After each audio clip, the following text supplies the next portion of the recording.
Breaking న్యూస్లోకి వెళ్తే మొత్తం topic అంతా హైడ్రా చుట్టే నడుస్తూ ఉంది. హైడ్రాకు విపరీతమైనటువంటి ప్రజల మద్దతు దొరకడం, ప్రభుత్వం కూడా ఇప్పుడు ఒక రకంగా చెప్పాలంటే ముందుకు బొమ్మని చెప్పింది కానీ మళ్ళీ వెనక్కి లాగే పరిస్థితిలో లేనటువంటి అనివార్యత తప్ప మళ్ళీ వచ్చే పరిస్థితి కనిపిస్తుంది. ఎందుకంటే ఇక్కడ ఒక సంక్లిష్టమైన పరిస్థితి క్రియేట్ అయిపోయింది. ఎంఐఎం పార్టీకి సంబంధించినటువంటి అక్బరుద్దీన్ ఓవైసీ, అసదుద్దీన్ ఓవైసీ, వాళ్ళకి సంబంధించిన ఫాతిమా కాలేజ్ ఆ సిర్లనే ఉంది. ఆ బండ్ల కూడా కాడ మధ్యలో పాడైంది, అది నడిమిట్లుంది. అదొక మన బోట్ యార్డ్ లెక్క ఉంటుంది. అది చూస్తామంటే బోటింగ్ ఏరియా లెక్క. KG to PG అని అది సరిగ్గా అనే పాడైంది. అది ఇగో ఇది ఫాతిమా కాలేజు మొత్తం చెరువు నడుమున్నది, సలకం చెరువు అని ఉంది బండ్లగూడ జాగిర్ దగ్గర. సరిగ్గా చెరలే ఉంది ఓవైసీ ఫాతిమా కాలేజ్. ఇప్పుడు దీని సంగతి ఏంది అనేటువంటి ఒక పరిస్థితి ఏర్పడ్డది. అయితే ఈ ఫాతిమా కాలేజ్ ఇది వరకు మనం ఓల్డ్ మ్యాప్ ఎట్లా చూడొస్తుంది? ఓల్డ్ మ్యాప్ మరి మ్యాప్ వస్తుంది కానీ ఓల్డ్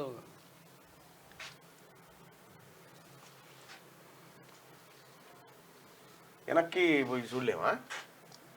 ఏమైనా వెనక కొట్టాలి, మా ఐడియా ఉంది. అది ఎట్లా డేట్ టైం ఏమైనా కొట్టాలేమో, ఐడియా లేదు. టైం లైన్ అంతా చెరువు ఉంటే చెరువులో కట్టిరు మధ్యలో నడమ ఇంత మన్ను పోసి కట్టిరల్లా చెర్ల మన్ను పోసి ఫాతిమా కాలేజ్ ఇట్లా జరుగుతుంది. అందుకనే నెక్లెస్ రోడ్ గులగొట్టుర్రి, GHMC బిల్డింగ్ గులగొట్టుర్రి అంటున్నాడు. అసలు కథ ఏంటంటే ఇప్పుడు ఈ అసదుద్దీన్ ఓవైసీది కూలగొట్టే దమ్ము మీకున్నదా అని అడుగుతా ఉన్నారు. ఎవరు? భారతీయ జనతా పార్టీ వాళ్ళు అడుగుతా ఉన్నారు. అసదుద్దీన్ ఓవైసీ, అక్బరుద్దీన్ ఓవైసీ వాళ్ళ ఫాతిమా కాలేజీను కూల్చే దమ్ము మీకున్నదా అంటున్నారు. ఒకవేళ కూలిస్తే మరి ఏం జరుగుతుంది?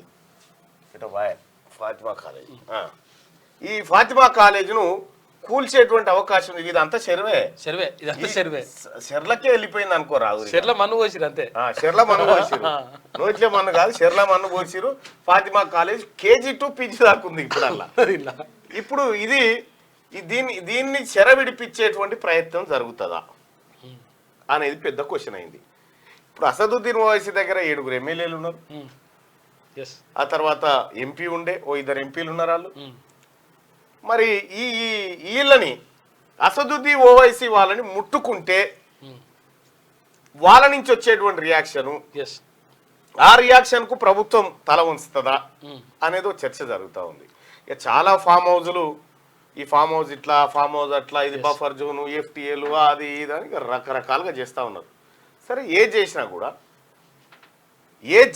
కూడా ఇక్కడ మనం ప్రభుత్వం సంకల్పం తీసుకుంది, చెరువుల విముక్తి అనేటువంటి సంకల్పం. ఈ సంకల్పానికి కట్టుబడి పని పూర్తి చేస్తారా, మధ్యలోనే వదిలేస్తారా అనేటువంటి ప్రశ్నగా మిగిలిపోయింది ఇప్పుడు. అయితే ముఖ్యమంత్రి రేవంత్ రెడ్డి గారు మాత్రం అర్జున్ లెక్క తయారైపోయిన నేను ఎట్టి పరిస్థితుల్లో అనుకున్న చేసేస్తా అనేటువంటి మాట ఆయన చెప్తా ఉన్నారు. హైడ్రా ఇప్పటి వరకు స్టాప్ అయితే ఓ రకంగా ప్రజల నుంచి వస్తున్నటువంటి స్పందన, హైడ్రా కీప్ గోయింగ్ అనేటువంటి మాటలు వస్తా ఉన్నాయి, చూసినావా? అవి ఏంటంటే ప్రజలకు డౌట్ వచ్చి వస్తా ఉన్నాయా, లేకపోతే నిజంగా నమ్మకంతో వస్తా ఉన్నాయా అర్థం కానటువంటి పరిస్థితి. మొత్తానికి హైడ్రా ఒక సంచలనంగా మారింది. ప్రతి జిల్లా మా జిల్లాకు హైడ్రా రావాలని చెప్పి చెప్తా ఉన్నారు. ఇప్పుడు హైదరాబాద్ లో చెరువు కుంటలు కబ్జా పెట్టినట్టు అన్ని చోట్ల పెట్టిండ్రు. కాబట్టి అన్ని చోట్లకు హైడ్రా దిగాలి, హైడ్రా తన పనితనాన్ని చూపెట్టాలని ప్రజలందరూ కోరుకుంటా ఉన్నారు. ఓ రకంగా చెప్పాలంటే రంగనాథ్ గారు ఇప్పుడు ప్రజలకు ఒక దేవుని లెక్క చూస్తున్నాడు. ఇక ఆయన దిక్కే చూస్తా ఉన్నారు. రంగనాథ్ గారు ఆయన తీసుకునే నిర్ణయాలు, ఆయన చేసేటువంటి చర్చల మీదనే ప్రజలందరూ చూస్తా ఉన్నారు. ఆఖరికి హైడ్రా ట్విట్టర్ అకౌంట్ కూడా ఓపెన్ చేసినట్టు దెబ్బకు వచ్చి అది వేలలో వచ్చి పడ్డది. ఏదేమైనప్పటికీ కూడా ఇప్పుడు ప్రభుత్వం కొన్ని ఇబ్బందులు ఎదుర్కోవాల్సినటువంటి అనివార్యత, ఎందుకంటే కొన్ని సాహసోపేతమైన నిర్ణయాలు చేసినప్పుడు తప్పై యదా హి ధర్మస్య జ్ఞానిర్భవతి భారత అన్నట్టు. అయితే ఎక్కడ అన్యాయం జరిగినప్పుడు, అక్రమాలు జరిగినప్పుడు భగవద్గీతలు ఏం చెప్తారంటే అర్జునుడు వచ్చి చెప్తాడు. అంటే ఇప్పుడు ఆయన రేవంత్ రెడ్డి చెప్పింది ఏంటంటే అర్జునుడు వచ్చి అంటారు అన్నట్టు, అరే వాళ్ళు చూస్తే మా తమ్ముడే ఉన్నాడు, ఇక్కడ చూస్తే మా అన్నలే ఉన్నారు, ఇక్కడ చూస్తే మా పెద్ద ఉన్నాడు, ఆడ చూస్తే మా తాత ఉన్నాడు, వీళ్ళని దంపాలి నాన్నేని అంటాడు. అరే అట్లా కాదురా నాయన, నువ్వు ఎవరినైనా దంపాల్సిందే, ఇది రాజ్యం రావాలంటే బరాబర్ సంపాల్సిందే, ధర్మ సంరక్షణ జరగాలంటే నువ్వు దంపాలంటాడు అన్నట్టు. అంటే అదే భగవద్గీత చెప్తుంది. ఇక్కడ కూడా